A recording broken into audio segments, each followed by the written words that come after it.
Welcome to Saisha channel. మరిన్ని ideas కోసం సాయిషా ఛానల్ని సబ్స్క్రైబ్ చేసుకోండి. నిన్న ఈరోజు అండి ఫుల్ వర్షం అండి, అందుకే చలేసేసింది నాకు బాగానే. స్వెటర్ కూడా వేసుకున్నాను. ఈరోజు వచ్చేసి మంగళవారం వ్లాగ్ అండి. ఇందులో వచ్చేసి నేను వెజ్ నాన్ వెజ్ అనేది ఎలా ప్రిపేర్ చేస్తానో ఫుడ్ ఈ వ్లాగ్లో చూపించిపోతున్నాను. ముందుగా మా పిల్లల కోసం ఆయన కోసం వచ్చేసి నేను బిర్యానీ చేద్దాం, ఎగ్ అండ్ సోయా బిర్యానీ.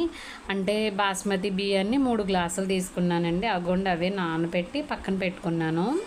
సరే సోయా కూడా వేస్తే ఈ పిల్లలు ఇష్టంగా తింటారనమాట. మా పిల్లలకి సోయా అంటే చాలా ఇష్టం అండి. అందుకే ఎగ్స్తో పాటు ఎగ్ బాయిల్ చేసి అగోండి ప్లేట్లో పక్కన పెట్టేసుకున్నాను.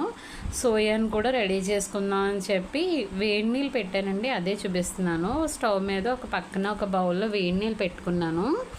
ఆ వేడి నీళ్ళు కొంచెం హీట్ అయిన తర్వాత సోయా వేద్దాం కదా అని చెప్పి ఈ లోపల పక్కన ప్లేటు నేను మసాలా దినుసులు రెడీ చేసుకుంటున్నానండి. అంటే దాల్చిన చెక్క, బిర్యానీ ఆకు ఇవన్నీ కూడా రెడీ చేసుకుంటే మనకి ఆ టైంకి ఈజీ అవుతుంది కదా అని చెప్పేసి మసాలా దినుసులు అన్నీ రెడీ చేసుకుంటున్నానండి.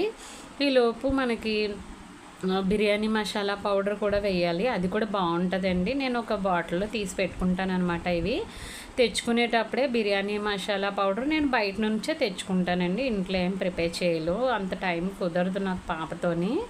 సో ఇగోండి వాటర్ అయితే రెడీ అయిపోయినాయి, హాట్ వాటర్. అందులో వచ్చేసి సోయా వేసేస్తున్నానండి. సోయా మనకి వేడి నీళ్ళలో వేసుకోవాలి, తెలుసు కదండి, ఐడియా ఉండే ఉంటుంది అందరికీ. ఇది వేడి నీళ్ళలో సోయాని వేస్తే త్వరగా నానిపోతాయండి. సో అవి కూడా వేసేసి నేను పక్కన పెట్టేసుకున్నాను అనమాట. ఎగ్స్ కూడా రెడీగా పక్కన ఉన్నాయి. ఈలోపు సరే ఉల్లిపాయలు కట్ చేద్దామని చెప్పేసి వచ్చానండి.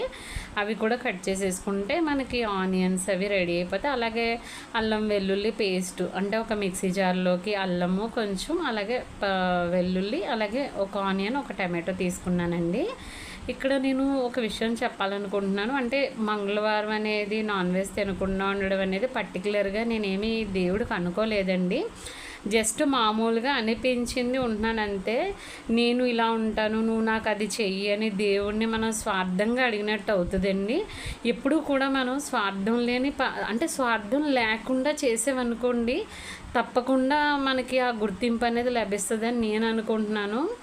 అంటే ఏం లేదు, ఇప్పుడు నేను నీకు ఇది చేస్తున్నాను, ఫస్ట్ ఆఫ్ ఆల్ దేవుడిని మనం అడిగేటప్పుడు మనం దేవుడికి నచ్చినట్టు నడుచుకోవాలి కదా అనేది నా పాయింట్. అంటే ఆయనకి నచ్చినట్టు ముందు మనం ఉండం, కానీ నాకు అది కావాలి ఇది కావాలి అని అలా అడుగుతాము. అసలు ఫస్ట్ ఆఫ్ ఆల్ మనం ఆయనకి నచ్చినట్టు ఉంటే ఆటోమేటిక్గా ఆయన ఏమనుకుంటారు, ఓహో తిను నా కోసం ఇలా ఉంటుంది, తినకి నేను ఏమన్నా చెయ్యాలి అని అనుకుంటారు కదండి, దేవుడైనా ఎవరైనా సరే. సో ఇది ఒక సజెషన్ మాత్రమే, నా అడ్వైజు. అంటే మనం దేవుణ్ణి కోరేటప్పుడు కూడా ఎటువంటి స్వార్థం లేని కోరికలు కోరామనుకోండి, అవి దేవుడు మనకి నిజాయితీగా తీర్చడానికి తప్పకుండా హెల్ప్ చేస్తారనేది నా పాయింట్ ఆఫ్ వ్యూలో చెప్తున్నాను. జస్ట్ ఇది ఒక ఐడియా మాత్రమే. సరే అండి, మనం కుకింగ్లోకి వెళ్ళిపోదాము. ఇక్కడ వచ్చేసి నేను ప్యాన్ రెడీ చేసుకుంటున్నానండి బిర్యానీ చేయడం కోసం. ప్యాన్ బాగా హీట్ ఎక్కిన తర్వాత ఆయిల్ వేస్తున్నాను. ఆయిల్ కూడా ఫ్రై అయితే పక్క నుంచి ఈ పక్కన ప్లేట్లో పెట్టుకున్న మసాలా దినుసులు అన్నీ కూడా అందులో వేసేద్దాం కదా అని చెప్పి ప్యాన్లో ఆయిల్ వేసుకుంటున్నానండి. ఆయిల్ తీసుకున్నాక నేను ఆల్రెడీ రెడీ చేసి పెట్టుకున్నాను కదండి మసాలా, అదే చూపిస్తున్నాను మీకు. పక్క నుంచి ప్యాన్లోకి మసాలా దినుసులు అన్నీ వేసేసి ఆనియన్స్, పచ్చిమిర్చి కూడా వేసేసి అది ఫ్రై అయిన తర్వాత ఈలో పక్క నుంచి అల్లం వెల్లుల్లి టమాటో పేస్ట్ రెడీ చేసుకున్నానండి. సింపుల్గా కొంచెంగా వాళ్ళ కోసమే ప్రిపేర్ చేశాను. అది కూడా అవి ఫ్రై పచ్చిమిర్చి ఉల్లిపాయలు ఫ్రై అయిన దాంట్లో వేసేసాను. అలాగే అది కూడా కొంచెం సేపు ఫ్రై అయినిచ్చిన తర్వాత మనం మసాలా ఎప్పుడు కూడా పచ్చివాసన పోయే వరకు ఉంచుకోవాలండి. తర్వాత సోయా అండి, నానబెట్టిన సోయా కూడా వేసేసుకోవాలి.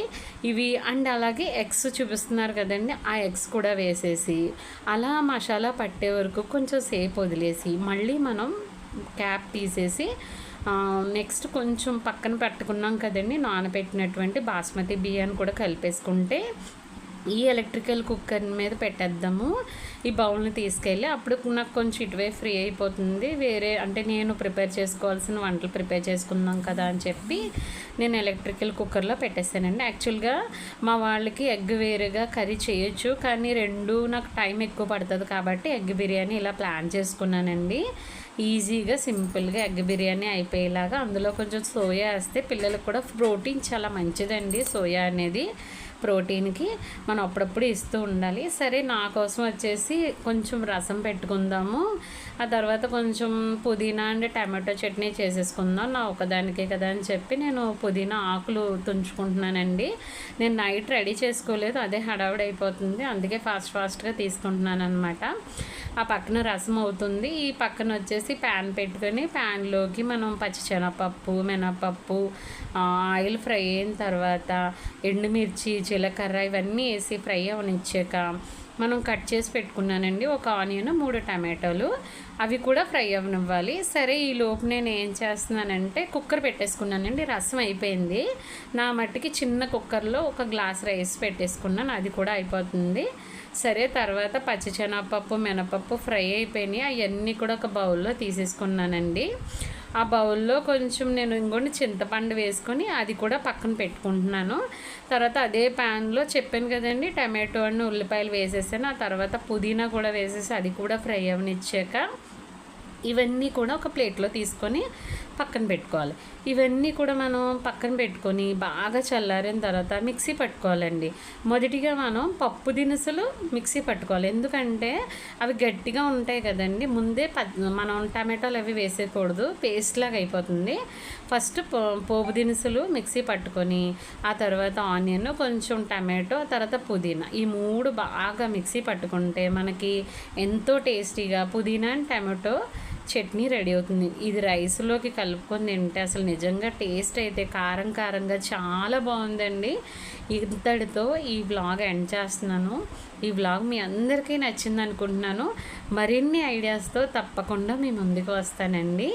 ఈరోజు అంటే ట్యూస్డే అనేది veg and non veg curries నేను ఎలా ప్రిపేర్ చేశాను అనేది మీ అందరికీ ఒక ఐడియా ఇచ్చాను అనుకుంటున్నాను.